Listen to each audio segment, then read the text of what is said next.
கிருஷ்ண அவதாரம் படித்து அந்த மாயவன் ஸ்ரீ கிருஷ்ணரின் அருள் பெறுங்கள். பெருமாளின் அவதாரங்களில் இது 9வது அவதாரமாகும். வசுதேவருக்கும் தேவதிக்கும் குழந்தையாக மகாவிஷ்ணு எடுத்த அவதாரம் கிருஷ்ணாவதாரம் ஆகும். இந்த அவதாரத்தில் கண்டவர் தம் மனதை கவரும் அழகுடன் கோபியர் கொஞ்சம் ரமணனாக விளங்கினார். கம்சனை கொன்றும் பஞ்சபாண்டவர்களை காத்தும் தர்மத்தை நிலைநாட்டினார். ஒருமுறை பூமாதேவி நாராயணனிடம், பகவானே, பூமியில் நடக்கும் அக்கிரமங்களை என்னால் தாங்க முடியவில்லை, விரைவில் இதற்கு ஒரு முடிவு கட்டுங்கள் என வேண்டினாள். அதற்கு நாராயணனும் சற்று பொறுமையாக இருக்கும்படி கூறினார். பல காலம் கழிந்து பூமாதேவி, நாராயணா, தாங்கள் சொன்னது போல இன்று வரை பொறுமையுடன் தான் இருக்கிறேன். ஆனால் முனிவர்கள் செய்யும் யாகத்தை கெடுப்பவர்கள், நாத்திகர்கள், காமுகர்கள், கொலை செய்பவர்கள், கொள்ளையடிப்பவர்கள், உழைப்பை திருடுபவர்கள் ஆகியோரையும் சேர்த்து சுமக்கிறேனே. இவர்களின் எடையை தாங்கும் சக்தி எனக்கு இல்லை பிரபு. இவர்களை அழிக்கும் அளவுக்கு பலமும் என்னிடம் இல்லை. புருஷோத்தமா, என்னையும் நான் தாங்கும் நல்லவர்களையும் இவர்களிடம் இருந்து காப்பாற்று. பூமாதேவியின் புலம்பல் சத்தம் அந்த பரந்தாமனுக்கும் கேட்டது. பிரம்மாவின் காதிலும் விழுந்தது. சிவன் கொதித்தெழுந்தார். சிவனும் பிரம்மனும் மற்ற தேவர்களும் முன் செல்ல, பூமாதேவியும் அவர்களின் பின்னால் நாராயணனை சந்திக்க சென்றனர். இவர்கள் அனைவரும் வைகுண்டத்தில் நாராயணனின் வரவுக்காக காத்திருந்தனர். நாராயணன் வரவில்லை. ஆனால் பிரம்மாவுக்கு ஒரு செய்தி மட்டும் வந்தது. பிரம்மனே, பூமாதேவியின் கவலையை விடச் சொல். உலகத்தில் உள்ள பாவிகளை அழிக்க நானே பூலோகத்தில் பிறக்கப் போகிறேன். அதற்கு முன்னதாக தேவர்கள் அனைவரும் பூலோகத்தில் உள்ளது இடையர்குலம் குடும்பங்களில் பிறக்க வேண்டும், எனக்கு உதவியாக இருக்க வேண்டும் என்பதே அந்த செய்தி.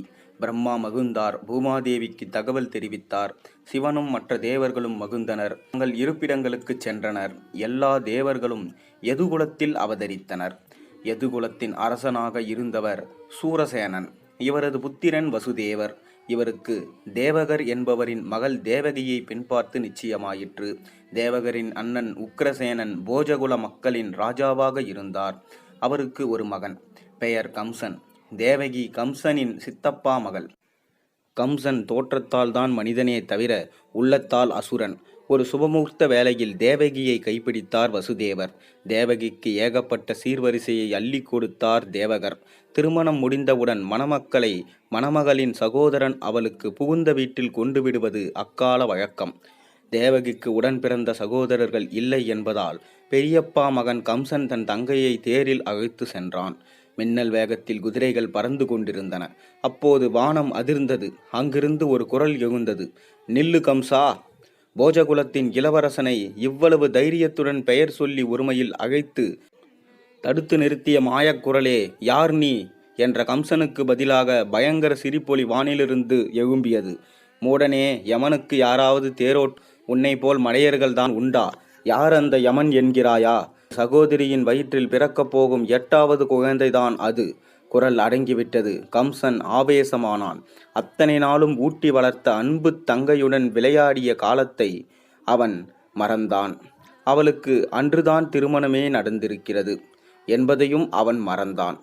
இந்த உலகத்து இன்பங்களை எல்லாம் எப்படி எப்படியோ தூய்க்க வேண்டுமென கனா கண்டு கொண்டிருக்கும் அவள் மடிவதா? தேவகி, கேட்டாயா அசிரி குரலை? ஒழிந்து போ என்பவனாய் வாளை உருவினான். புது மணப்பெண்ணை கொல்வதற்கு கம்சன் வாளுடன் பாய்ந்ததைக் கண்ட வசுதேவர் கம்சனை உடனே தடுத்தார். மைத்துனரே, நீர் வீரத்தில் வல்லவர். உம்மை அழிக்க யாராலும் இயலும். அசிரி சொல்வது உண்மையே ஆனாலும் கூட தேவகி அதற்கு எப்படி பொறுப்பாவாள்? அவளுக்கு பிறக்கும் 8வது குழந்தையால் தானே உமக்கு ஆபத்து. நான் அவளுக்கு பிறக்கும் அத்தனை குழந்தைகளையும் உம்மிடம் ஒப்படைத்து விடுகிறேன். அவர்களை என்ன வேண்டுமானாலும் நீ செய்யும். மேலும் மரணத்தை கண்டு நீர் அஞ்சுவீர் என நான் கனவிலும் எண்ணவில்லை. மரணத்தை கண்டு மனிதன் ஏன் பயப்பட வேண்டும்? மரணம் என்பது நிச்சயிக்கப்பட்ட ஒன்று. அது எல்லோருக்கும் வந்து சேரும். அது எந்த நாள் என்பது குறிக்கப்பட்ட ஒன்றுதான். அப்படி இருக்க தைரியசாலிகள் மரணத்தை கண்டு அஞ்சுவார்களா? தேவகியின் குழந்தையால் இல்லாவிட்டாலும் என்றாவது ஒரு நாள் உமக்கு மரணம் சம்பிக்கத்தானே போகிறது. உனக்கு வயது 25 என்றால் நீர் ஏற்கனவே 25 ஆண்டுகள் இறந்துவிட்டீர். மனிதன் தான் கடந்து செல்லும் ஒவ்வொரு வினாடியும் மரணத்தின் வாசலை நோக்கித்தானே நகர்ந்து கொண்டிருக்கின்றான். இந்த உண்மையை நீர் அறிந்திருந்தும் இவ்வாறு செய்வது முறையானதாக தெரியவில்லை என பணிவு கலந்தும் அதே நேரம் அழுத்தமாகவும் தெரிவித்தார். கம்சன் கோபம் தணிந்தார். வசுதேவரே, உமது சமாதானத்தை ஏற்கிறேன். நீர் உமது 8வது குழந்தையை என்னிடம் தந்துவிடுவீர் என்பதை நான் அறிவேன். ஏனெனில் நீர் சத்திய சீலர் என்ற கம்சன் அவர்களை வீட்டில் கொண்டு போய் விட்டான். காலம் ஓடியது. தேவகி முதல் குழந்தையை பெற்றாள். அந்த குழந்தையுடன் கம்சனின் அரண்மனைக்கு சென்றார் வசுதேவர். கம்சன் ஆச்சரியப்பட்டான். வசுதேவரே, உலகில் சொன்ன சொல் காப்பாற்றுபவர்களை மிகவும் குறைவு. நீர் உயர்ந்த ஆத்மா என்பதை நிரூபித்து விட்டீர். என் பாசத்திற்குரியவரே, உமது பண்பை மதிக்கிறேன். இந்த குழந்தை எனக்கு வேண்டாம். உமது 8வது குழந்தைதான் என்னை கொல்லும் என்ற விதி இருக்கிறது. எனவே இந்த குழந்தையை நீரே வளர்த்து கொள்ளும் என்று சொல்லி மகிழ்ச்சியுடன் அனுப்பி வைத்தான். வசுதேவர் சென்றதும் நாரதர் கம்சனை காண வந்தார். கம்சன் அவரை வரவேற்று ஆசனமளித்து உபசரித்தான். அவர் கம்சனிடம் உடனே, உன் மீது கொண்ட அன்பின் காரணமாக நான் ஒரு இரகசியத்தை உனக்கு சொல்கிறேன். தேவகிக்கு 8வது குழந்தை பிறக்கப் போவது உறுதி. அது விஷ்ணுவின் அவதாரம் என்பதை தெரிந்து கொள். அதற்கு முன்பதாக யதுகுலத்தில் தேவர்களே குழந்தையாக வந்து பிறக்கப் போகிறார்கள். உன் தங்கைக்கு பிறந்த முதல் குழந்தையும் இனி பிறக்கப் போகும் குழந்தைகளும் 8வது குழந்தைக்கு உதவி செய்வதற்காகவே பிறக்கப் போகின்றன. எனவே நீ உன் தங்கைக்கு பிறக்கும் குழந்தைகளை கொன்றுவிடு. அதில் எது விஷ்ணு அம்சமுடையது என்று கண்டுபிடிப்பது கஷ்டம் என்று தூபம் போட்டார். அவ்வளவுதான். கம்சனின் மிருக குணம் தலை தூக்கிவிட்டது.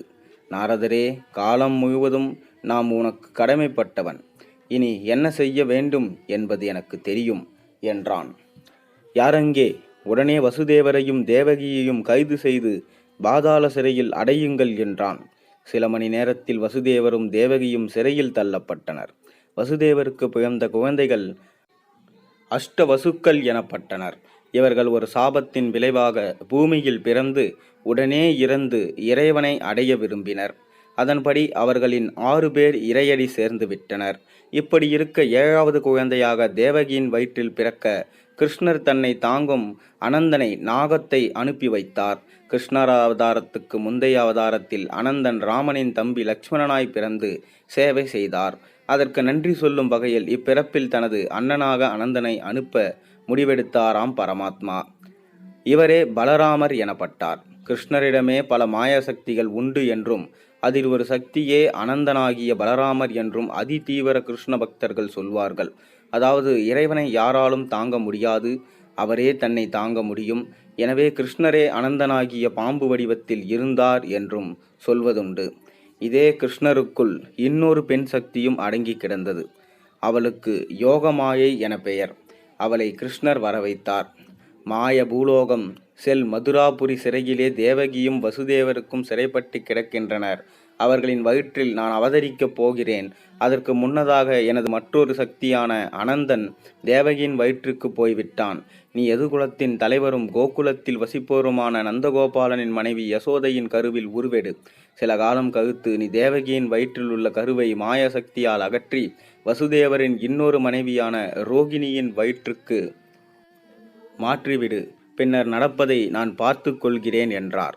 தலை வணங்கி அவரது உத்தரவை ஏற்ற யோகமாயை, பரந்தாமா, என் பங்கு பூலோகத்தில் என்ன என்றாள். தங்கையே, பூலோக மக்கள் உன்னை என் சகோதரியாக கருதுவர். உன்னை துர்க்கை என்று அழைப்பர். வைஷ்ணவி, சாமுண்டி, காளி, விஜயா, சாரதா, அம்பிகா இப்படி பல பெயர்களை சூட்டுவர். புஷ்பம், பழங்களால் ஆதரிப்பர். மேலும் உன்னை நம்பி யாகங்கள் பல நடத்தி தங்கள் சொந்த நலனை எல்லாம் நிறைவேற்றித் தர வேண்டுவர். தகுதியானவர்களுக்கு நீ தகுதியானதை செய்வாய் என்றார். மகிழ்ச்சியடைந்த துர்க்கை பூமிக்கு வந்து யசோதையின் வயிற்றில் கருவானாள். சில காலம் சென்றதும் தேவகியின் வயிற்றில் இருந்த பலராமனை ரோகிணியின் வயிற்றுக்கு மாற்றிவிட்டாள். இதன் மூலம் கிருஷ்ணர் தன்னோடு என்றும் இருக்க வேண்டிய ஒரு சக்தியை உறுதிப்படுத்தி கொண்டார்.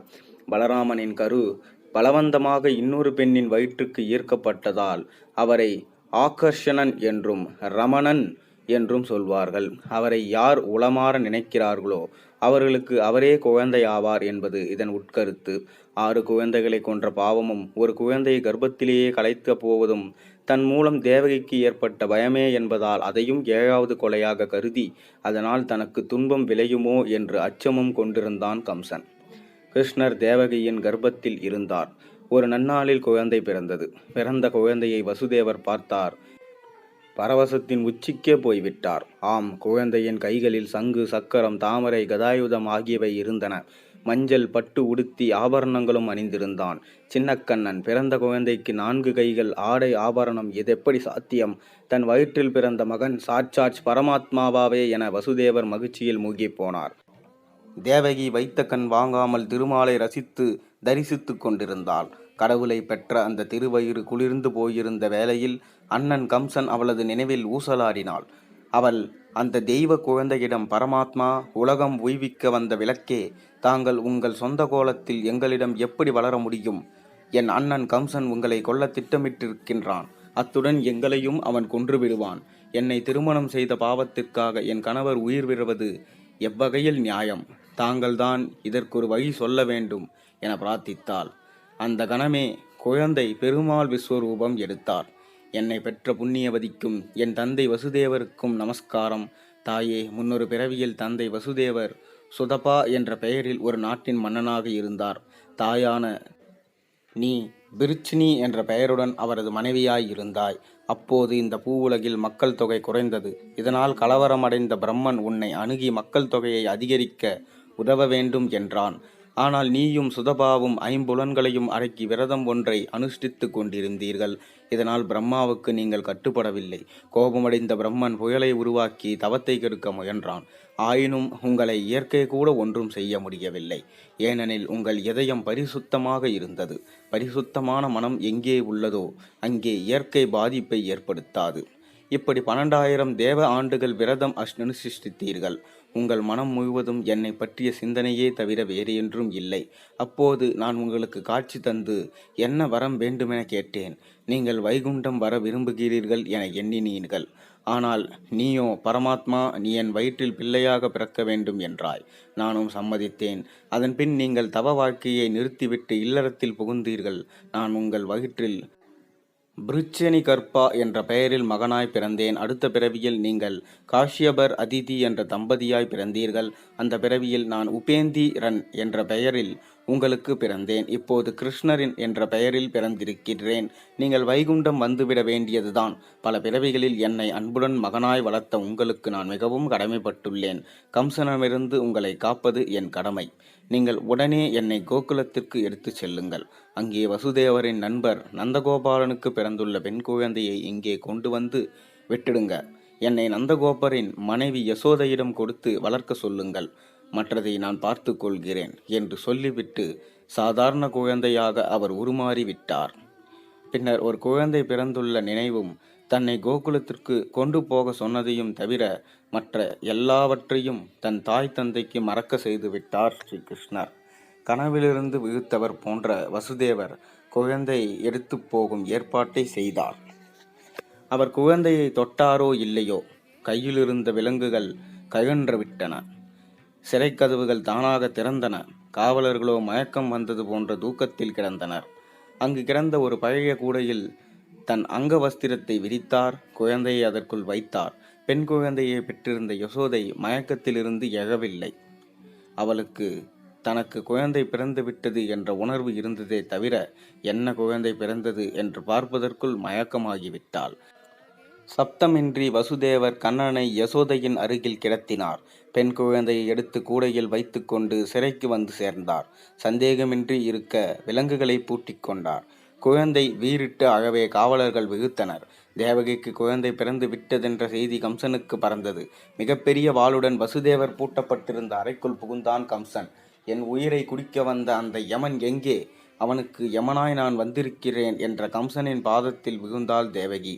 அண்ணா, ஏதோ ஒரு அசரீதி சொன்னது என்பதற்காக என் ஆண் குழந்தைகளெல்லாம் கொன்றாய். இப்போது பிறந்திருப்பது பெண். அசரீரியின் வாக்கு உண்மையே என்றாலும் கூட என் வயிற்றில் பிறக்கும் 8வது ஆண் பெண்ணையால் தான் உனக்கு மரணமே தவிர பெண்ணால் இல்லை. பார்த்தாயா, இது பெண் குழந்தை. என் குழந்தையை நீட்டினாள். கொடிய உள்ளம் கொண்ட கம்சன் அவன் சொன்னதை காதில் இல்லை. குழந்தையின் கால்களை பிடித்தான், தலையை சுவரில் ஓங்கி அடித்தான். அவ்வளவுதான். மதுராபுரியே கிடுகிடுக்கும் வகையில் ஓங்கி ஒலித்த சிரிப்புடன் ஒய்யாரமாய் வளர்ந்து நின்றது அந்த குழந்தை. அந்த நடுநிசையில் சூரியன் உதித்து விட்டது போல பிரகாசம். கையில் சங்கு சக்கரம் மின்ன, திரிசூலம் வால் பளபளக்க, சண்டை ஓடுகள் மாலை கழுத்தை அலங்கரிக்க அந்த பெண் ஆங்காரமாய் சிரித்தாள். அவள் விஷ்ணுவின் சகோதரி என்பதாலும் உலகை காக்கப் போகும் இரட்சகி என்பதாலும் யாருடைய கண்களுக்கும் புலப்படாமல் வானத்து தேவர்களும் கந்தவர்களுக்கும் கிங்கரர்களுக்கும் அந்த தேவியை தரிசிக்க பரிசு பொருள்களுடன் வந்து அவளை பணிந்தார்கள். துர்க்கை கர்ஜித்தாள். கொடியவனே, உன் தங்கைக்கு நீ இழைத்த கொடுமைகள் கொஞ்ச நெஞ்சமா? மனிதனாய் பிறந்தவன் அழிவது உறுதி என்று தெரிந்திருந்தும் இவ்வுலகம் உள்ளவும் உயிர் வாழ வெண்ணி அப்பாவி குழந்தைகளை கொன்றாயே. உன்னை கொல்ல போகிறவன் பிறந்து விட்டானடா. அவன் ஒளிர்ந்து வளர்கிறான். உன் அழிவு நெருங்கிவிட்டது. இவர்களை விடுதலை செய்து ஒரு புண்ணியத்தையாவது தேடிக்கொள் என்றாள். அத்துடன் அவள் மறைந்து விட்டாள். கம்சனின் மனம் அந்த கணமே மாறிவிட்டது. அம்மா தேவகி, என் அன்பு சகோதரியே, உனக்கு எவ்வளவு பெருமைய கொடுமைகளை நான் எழுத்து விட்டேன். என் கொடுமைக்கு பதிலாக பிரம்மஹத்தி தோஷம், கொலைபாவம் என்னை பற்றி என்பதில் எல்லளவும் சந்தேகமில்லை. எனவே என்னை இருவரும் மன்னிக்க வேண்டும் என்று கூறி வசுதேவரின் கால்களில் விழுந்து வணங்கினான். தன்னையும் அறியாமல் அவனது கண்களில் கண்ணீர் வகுந்தது. வசுதேவர் அவனை தேற்றும்படியான சூழ்நிலை உருவாகிவிட்டது. அதன்பின் கம்சன் ஒரு நாள் அரசவையில் வீற்றிருந்தான். அவனுடைய சகாக்கள் வந்தனர். கம்சா, நீ ஏதோ தியாகி போல உன் தங்கையை விடுவித்து விட்டாய். உன்னை கொல்ல பிறந்தவன் விஷ்ணு என்பதை நீ அறிவாய். எங்கோ அவன் வாழ்ந்து கொண்டிருக்கின்றான். குழந்தை பிறந்து 1 மாதமே ஆகிறது. அவன் வளர்ந்து அதன் பிறகுதானே உன்னை கொல்ல வருவான். அப்போது பார்த்து கொள்ளலாம் என்று நினைத்து விட்டாயோ? அசிரிதி சொன்னதை ஒரு பொருட்டாகவே நீ மதிக்கவில்லை. இதன் பலனை நீ அனுபவிக்கத்தான் போகிறாய் என கம்சனை எச்சரித்தனர். உடனே கம்சன் அரசவையை கூட்டி நமது அதிகார எல்லைக்குள் கடந்த 10 நாட்களுக்குள் பிறந்துள்ள எல்லா குழந்தைகளையும் கொன்றுவிடுமாறு கூறினான். இந்த தகவல் வசுதேவருக்கு தெரிய வந்தது. நந்தகோபாருக்கு இதை தெரிவித்து கோகுலத்தில் இருக்கும் தன் குழந்தைகளான கிருஷ்ணரையும் பலராமரையும் பாதுகாக்க ஏற்பாடு செய்வது பற்றி யோசித்து கொண்டிருந்தார். இந்த நேரத்தில் தங்களுக்கு ஆண் குழந்தை பிறந்துள்ளதாகவே நம்பிவிட்ட கோகுலத்து தலைவர்கள் நந்தகோபாரரும் அவர் மனைவி யசோதையும் குழந்தைக்கு ஜாதகம் கணிக்க முடிவெடுத்தனர்.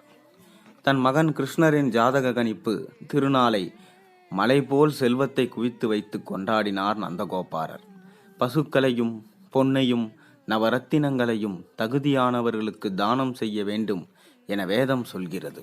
பிராமணர்களுக்கு இத்தகைய தகுதி இருந்தால் அவர்களுக்கு தாங்கள் பொருளை தானமாக கொடுத்து தங்களை புனிதப்படுத்தி கொண்டார் கோகுலவாசிகள். நந்தகோபர் மிகவும் அதிகமாகவே தானம் கொடுத்தார். ஏனெனில் அவர் வீட்டில் லட்சுமியின் மணவாளனே பிறந்திருந்ததால் செல்வத்திற்கு ஏது குறை. கிருஷ்ணனுக்கு மிக சிறப்பான ஜாதக கணிப்பு நிகழ்ந்து நடந்து முடிந்தது. இதன் பிறகு கோகுலத்தின் சார்பில் கம்சனுக்கு செலுத்த வேண்டிய வரித்தொகையை செலுத்த நந்தகோபர் மதுராபுரிக்கு வந்தடைந்தார். அவரை வசுதேவர் சந்தித்தார். குழந்தைகளை கொல்ல கம்சன் முடிவெடுத்திருக்கிறான் என்ற விவரத்தை நேரடியாக சொல்லி அவரை பயமுறுத்தாமல் கோகுலத்தின் பாதுகாப்புக்கு இடைஞ்சல் வரப்போகிறது, நீங்கள் கவனமாக இருப்பது நல்லது என்று மட்டும் சொல்லி வைத்தார். வசுதேவர் சஸ்திரியர், நந்தகோபர் வைசியர். இருப்பினும் இவர்கள் சிறந்த நண்பர்களாக திகழ்ந்தனர். தன் நண்பர் தனக்கு தந்த எச்சரிக்கையை மறக்காத நந்தகோபர் மிகவும் கவனமாகவே இருந்தார். இதற்குள் கம்சன் குழந்தைகளை கொல்வதற்குரிய ஏற்பாட்டை செய்து முடித்து விட்டான். சூனியக்காரியான பூதனா என்பவளை அழைத்தான். குழந்தைகளை கொல்லும் பொறுப்பை அவளிடம் ஒப்படைத்தான். இப்படிப்பட்ட சூனியக்காரியர்களை கேசரி என்பார்கள். சூனியம் தெய்வ வழிபாட்டில் ஊறிப்போனவர்களை தாக்காது. கோகுலத்திலும் அதுவே நிகழ்ந்தது. பூதனா கோகுலத்திற்குள் நுழைந்தவுடன் தன்னை பேரழகியாக மாற்றிக்கொண்டாள். முகத்தில் கனிவை பரவவிட்டு கொண்டாள். அவளது அழகும் போலி சாந்தமும் அங்கிருந்தவர்களின் கண்ணை ஏமாற்றிவிட்டது. அவ்வூர் மக்கள் அந்த புதியவளை சந்தேக கண்ணுடன் பார்க்கவில்லை. நல்லவர்களின் கண்களுக்கு கெட்டது கூட நல்லதாகத்தான் தெரியும். இதை பயன்படுத்தி கொண்டு தன் மார்பில் நெஞ்சை தடவி பல குழந்தைகளை அவர்களது பெற்றோர்களுக்கு அறியாமல் கொன்றாள். அவள் நந்தகோபரின் மாளிகைக்குள் நுழைந்தாள். அவள் மீது சந்தேகம் கொள்ளாத வாயிற்காவலர்கள் அவள் யசோதரை பார்க்க வந்திருக்கலாம் என கருதி தடுக்கவில்லை. யாரும் அறியாமல் கிருஷ்ணன் படுத்திருந்த அறைக்குள் நுழைந்தான். குழந்தையை பார்த்ததும் பூதனாவின் மனதில் ஏதோ சஞ்சலம். அது சாதாரண குழந்தையாக தெரியவில்லை. ஏதோ ஒரு சக்தி அதனுள் மறைந்து கிடப்பதை புரிந்து கொண்டாள். இருப்பினும் கம்சனின் கட்டளையை அவளால் மீற முடியுமா? இத்துடன் இந்த கதை நிறைவடைகிறது. இதன் அடுத்த பாகம், அதாவது தொடர்ச்சியான பாகம் அடுத்த கதையில் தொடரும். அதுவரை இந்த கதை உங்களுக்கு பிடிச்சிருந்தா மறக்காம சேனலுக்கு சப்ஸ்கிரைப் பண்ணுங்க, லைக் பண்ணுங்க. கூடவே இந்த கதையை உங்கள் நண்பர்களுக்கு பகிர்ந்துக்குங்க. நன்றி, வணக்கம்.